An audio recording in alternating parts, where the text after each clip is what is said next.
हाँ बेटा। गुरुदेव, ये बच्चे को हॉस्पिटल लेके जाने के बाद मेरी बड़ी बेटी ने दीक्षा ली थी मानगांव में।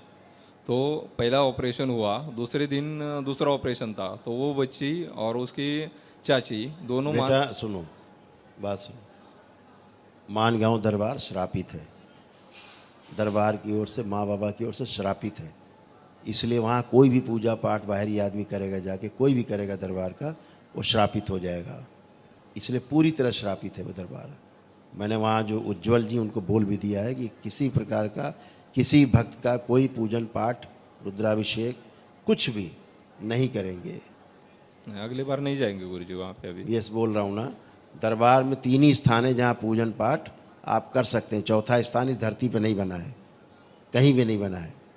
पहला स्थान यहाँ जहाँ आप खड़े हो कानपुर में, दूसरा स्थान हरिद्वार है, जो दरबार है हरिद्वार में, है ना, भूपतवाला में, जो करुणी शंकर महादेव धाम दरबार है, या मिश्री मठ है रायवाला में, वो हरिद्वार में ही है ये। तो हरिद्वार में जहाँ दरबार के ब्राह्मण हैं, दरबार के ब्राह्मण करा रहे हैं। यहाँ दरबार के ब्राह्मण हैं, वहाँ दरबार के ब्राह्मण हैं। ठीक है, ठीक है। बस ये सब अभी 2 जगह खुली हैं। और गुरुजी अभी तीसरा ऑपरेशन करने के लिए बोल रहे हैं, तो क्या डिसीजन ले लूँ? अभी मैंने क्या कहा, पहले उसको बात सुनो पहले। हाँ अभी तो गंदगी हटाई है दरबार ने सब, हाँ समझ रहे हैं ना। तो अभी तो सुधार आया ही है, सुधार आएगा ही आएगा। लेकिन कहीं पर भी किसी भी दरबार, जो भी मंदिर बने हैं, वो अपने पूजन पाठ स्वयं करें, अपने लिए करें। दरबार जहाँ पे है वहाँ अपना पूजन पाठ करें। ठीक, आदमी दर्शन कर ले कोई बात, लेकिन कोई पूजन पाठ वर्जित है। क्योंकि पूजन पाठ करने के लिए जिस एनर्जी की आवश्यकता होती है, ना वहाँ है ना कहीं है। गंदगी आएगी बाहर से, लपेट लेगी। हाँ, ठीक है ना। तो किसी प्रकार की पूजन पाठ से वहाँ कष्ट आएंगे आएंगे और आएंगे।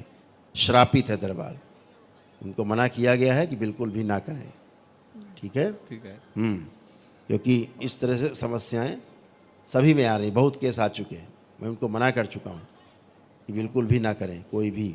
अभी उन्होंने अभी सुबह ये वहाँ रुद्राभिषेक कराया होगा उन्होंने, वहाँ हाँ, रुद्राभिषेक किया होगा आप लोगों ने वहाँ पे रुद्राभिषेक किया था। हाँ, तो फिर इसीलिए मना किया जा रहा है बार बार। आपके बच्चे की 2 सर्जरी हो गई ब्रेन की, धड़ाधड़, और फिर तीसरी के लिए तैयारी थी।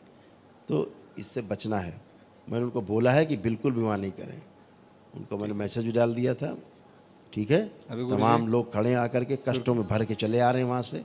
जो भी वहाँ जा रहा है कष्टों में भरा खड़ा है, फड़फड़ा रहा है, मर रहा है। तो बिल्कुल बंद है, कोई भी उनको अधिकार नहीं है ना वहाँ पे कि कोई पूजन पाठ इस तरह का किसी भक्त का करें। जो करेगा उसके पुण्य तुरंत चले जाते हैं, नष्ट हो जाते हैं। समझ गए? ठीक है गुरुजी। हाँ।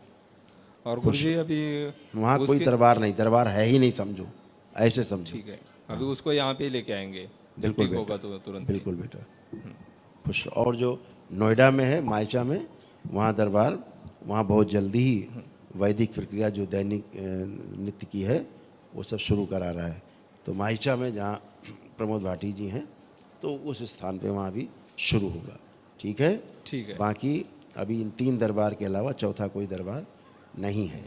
ठीक है, ठीक है गुरुजी। तो 2 जगह प्रक्रिया चल रही है, कानपुर में और हरिद्वार में, और अति शीघ्र ग्रेटर नोएडा में भी शुरू हो जाएगी। नहीं, मेरा कहने का मतलब ये था कि अभी डॉक्टर जो डिसीजन दे रहे हैं तो उसका क्या करूं? बेटा डॉक्टर तो अपना डिसीजन देंगे ही देंगे। क्योंकि डॉक्टर के ऑब्जर्वेशन में है वो, तो उन्होंने जितना पढ़ा हो तो उतनी बात करेंगे। ठीक है, वो जितना पढ़ के आए वो उतना ही बात करेंगे, उससे आगे तो नहीं कर पाएंगे। दरबार उसके आगे की बात कर रहा है। तो उसको अभी घर पे लेके जाऊं ठीक होने के बाद तुरंत ही? बोल रहे हैं वो, क्या बोल रहे हैं? वो बोल रहे हैं ऑपरेशन करने का है या क्या करने का है, डिसीजन हमें दे दो। तुम देखो ना बच्चे को, तुम्हें क्या लग रहा है? मुझे लग रहा है कि अभी ऑपरेशन करने की कोई ज़रूरत नहीं है शायद। ये बात ये तुम बिल्कुल सही देख पा रहे हो। उन्होंने यहाँ पे है ना एक बॉल बिठा हुआ है, तो वो बोल रहे हैं वो निकालना पड़ेगा। बेटा और उन्होंने बहुत खराब कर दिया है बच्चे को। वही समझ में नहीं आ रहा। अभी 1.5 साल का बच्चा है, 2 सर्जरी ब्रेन की कर दी। यार हद है। पैसा कमाओ, लेकिन ऐसा पैसा कहाँ कमा के जाओगे भाई डॉक्टर साहब? वही समझ में नहीं आ रहा है, पूरे कंफ्यूज हो चुके हैं हम लोग। अभी ठीक है बच्चा आपका, पहले ठीक है, मैंने बताया उसका ऑक्सीजन लेवल 25-30 के आसपास आ गया, बहुत नीचे आ गया, मृत्यु की ओर जा रहा था, एकदम मृत्यु की ओर, कोमा। ठीक है ना, अभी दरबार ने कोमा से बाहर किया। 3 दिन से तो वो बोल भी नहीं रहा था। बोल रहा हूँ ना, कोमा में जा रहा था धीरे धीरे। अभी दरबार उसको वापस लेके आया फिर से। ठीक है, खुश रहो।